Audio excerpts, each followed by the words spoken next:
আমরা যারা গৃহিণী আছি তাদের সকাল হলে একটাই চিন্তা, কি রান্না করব, কি খাবো, এটাই চিন্তা। বাসায় যদি হাজারো বাজার থাকে তারপরও আমাদের এই চিন্তাটাই হয় যে কি রান্না করব।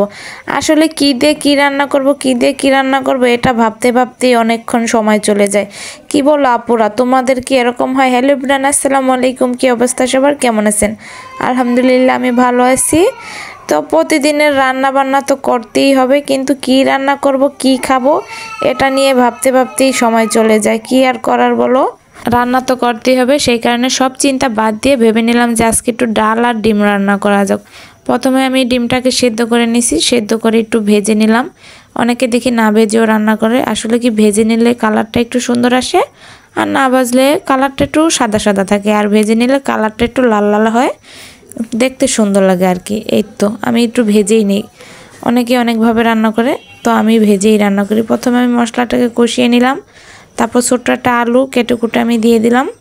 তারপর হচ্ছে গিয়ে আমি ডিমটাকে দিয়ে দিলাম আলুর সাথে একসাথেই, কারণ মাছ হলে গিয়ে ভেঙে যাওয়ার ভয় থাকে, আর ডিম তো ভাঙে না, এই কারণে আগেই দিয়ে দিলাম। তারপর আমি এখানে দিয়ে দিলাম পানিটা দিয়ে দিব আমি গরম পানি, কারণ হচ্ছে এখন গ্যাস থাকে না। আমরা যারা ঢাকা শহর থাকি তারাই হচ্ছে এই কষ্টটা বুঝবা, যে গ্যাস না থাকলে রান্না করতে যে কি একটা সমস্যা।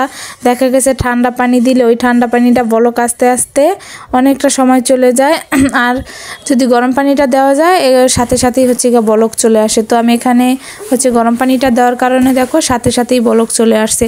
আর তোমাদের কাদের কাদের গ্যাসের সমস্যা হয় একটু বলবা।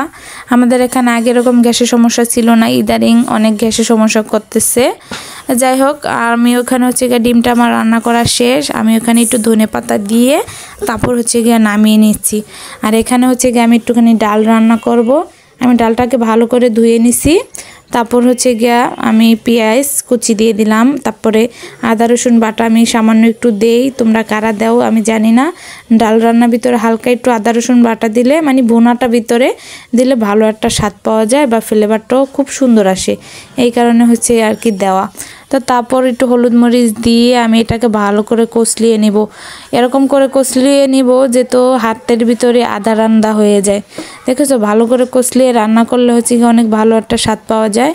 তো এই কারণে হচ্ছে আমি ভালো করে কষলিয়ে নিলাম, তারপর সামান্য একটু পানি দিলাম, তারপর হচ্ছে কি আমি গরম পানি দিয়ে দিব। এটা ভিতরে ডালটা ভিতরেও আমি গরম পানি দিয়ে দিব। ওই যে বললাম না গ্যাসের সমস্যা, কারণ ঠান্ডা পানি দিলে তো ওই ডাল ফুটতে ফুটতে ডাল ফুটবেই না, ঠান্ডা পানি গরম হইতে হইতেই ডাল ফুটবে না, গ্যাসের যে কি একটা সমস্যা।